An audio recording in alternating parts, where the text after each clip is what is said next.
Hello everyone, Rare Model Reviews here. And of course, we have to go finish off our little SH Figuarts series here with, well, at least for now, the Gohan Sun Beast here. So, last week we did Orange Piccolo, and I honestly should have done Gohan first because I got Gohan first. But honestly, I just really want to review that Orange Piccolo. I just couldn't help myself, so I had to do him first. So naturally, we're going to now move on to Gohan. So as with all the Figuarts lines here, these things are all masterfully sculpted, look great. Colors are amazing. There's nothing you gotta do with these things really besides taking out the box and remove some of the plastic usually around the torso, help with the transit. So straight off the bat here, as you notice, we have him as arms crossed. This is an effect part, which I will now remove.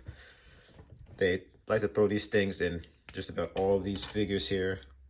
I'm not much of a fan of them because I care less about the whole cross arm poses, and in my opinion, articulation for most of these things are good enough where you could probably pull it off with just the arms alone. So if I could put the arms back on, actually, that's part of the reason why I put them on first, so I can get that out the way there.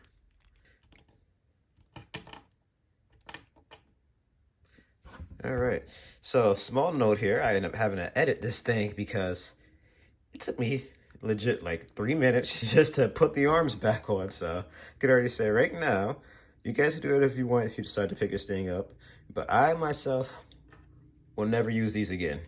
This was a pain to get on compared to all of the other cross arms effects, and yeah, for something that I never wanted,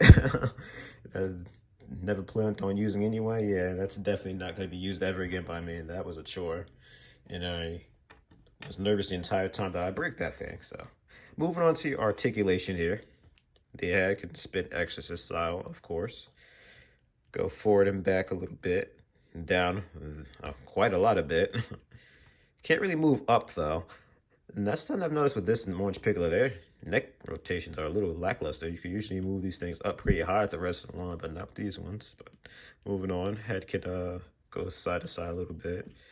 Arms are a little restrictive here. I think it's kind of because the soft, rubbery material for the arms, which may be attributed to why I wasn't able to put the arms in so well, because this kind of block me being able to put these things in quite a while. I imagine the biceps here probably rubbing onto this and what have you, but moving on. Arms can spin 360 right there. Like I said before, you can't really move these things in much. They kind of just push back out for the rubbery part. Bicep can move pretty well. I classify that as a perfect then. Say my arm moves about that much in real life, so yeah, it's realistic enough. 360, a little bit of wiggle at the wrist there, as their ball joints. At the hips, you have a little bit of side to side, forward and back. 360. I want to say it's only a single joint, but still decent enough.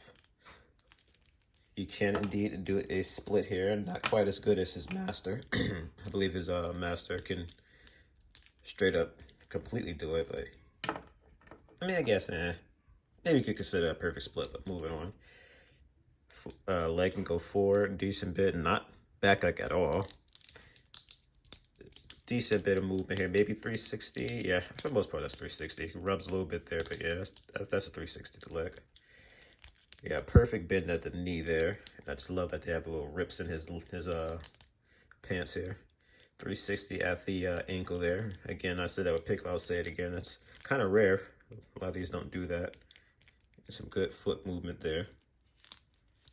I believe that's it, really.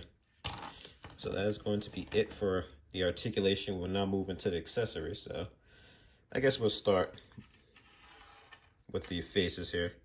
So you have several faces. You have one of him, I don't know what you call that one, gritting his teeth, I guess. You have one of him with his mouth wide open. And then you have my favorite here, just a little cocky smirk. So I'm, of course, going to be using that one. So what you do there is move the face there, take off the bottom of the face, attach that there to the hair. And then you reattach the face onto the figure like so, and voila. So now you have him with this nice little grin here. Very reminiscent of something his father would do, Gohan.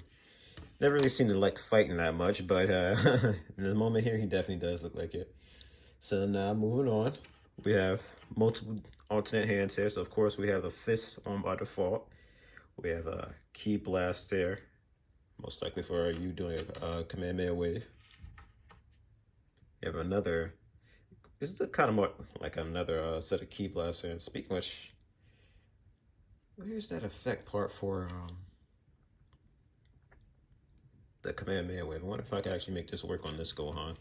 It's supposed to be for the ultimate Gohan, but I feel like you might be able to make it work on this Gohan too. I'll grab that just a second.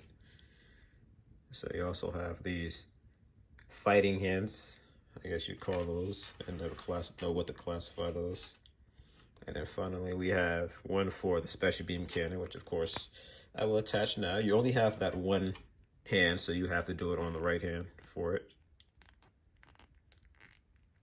So of course you maybe have him charged it up like so.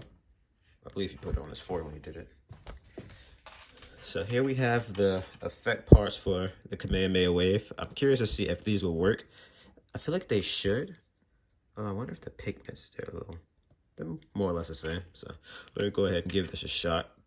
I don't see why these wouldn't fit. All right, so it looks like they fit pretty well. So technically this, again, is supposed to be for the ultimate Gohan, but I mean, they seem like they fit just fine to me. Oop, that piece fell out, that's no big deal. So yeah, you can, of course, make use of this effect part here. You can now, of course, have him charge up a Kamehameha wave. So not intended, but can be done. So you have his master to thank for that one. So I keep knocking these pieces off. I hope I'm not breaking them. Sure they're good. Like I said, that's one thing I always praise the Figuarts line, is these things are all super sturdy. You don't have to worry about anything breaking on them for the most part. I haven't had anything break yet, and I doubt that'll happen anytime soon. So we have a final effect piece here, and that is for the special beam cannon. This is my favorite part of this figure here. I just love the fact they have a little effect part. So of course, it's as simple as plugging the effect part there into his hand. And you just line it up with the stand like so. Voila. You just have this amazing... Thought I got this on a little better than that. There we go. So as I said, you have this amazing special beam cannon effect part here. And I just love the fact that they gave the stand. I mean, I guess that kind of is mandatory. You would definitely need a stand to have this thing work. But so I said this once and I'll say it again. Figuarts, please. More effect parts for like their signature attacks and whatnot. No more of these. I get it. Cross arm poses. All the people who do this a lot have one already, namely Vegeta. No one else would care if we miss out on some of those. I mean, hey, if you want to do both, you know, the effect part for the cross arms and the beams, hey, more power to you. But if you got to choose one or the other, please, this, not this. But yeah, so that's really about it for this review. I'm sure I don't have to tell you guys, but I will highly recommend this guy, of course. And I'm going to, of course, give you some size comparisons as we go. This is a P-Bandai figure, if I didn't mention that already. So, I think this thing might have been very expensive. Both him and Piccolo, if I'm not mistaken, are roughly around like $100, give or take. But for the most part, I say they're both worth it. Piccolo just because how big and awesome he is, and he does come with this cool effect part, so you can't argue with that. And Gohan, I mean, this alone was worth it, but he just looks amazing. He's got a good amount of accessories, so I'm overall happy with them. And of course, with me already having Gamma 1 and 2, I showed off 2 with Piccolo's review, that's why I don't have them here. You can just do a lot with just having all these here together. And I believe they actually have the Cell Max figure as well. I don't know if that was a P-Band or not, but I'm almost positive I've seen that somewhere. I think it was enormous and sold out. But yeah, I don't feel like there's really much of a reason for me to keep this review going any longer than needed. So if you have any questions about this or any of my other figures or even model kits for that matter, never be a stranger. Feel free to comment down below.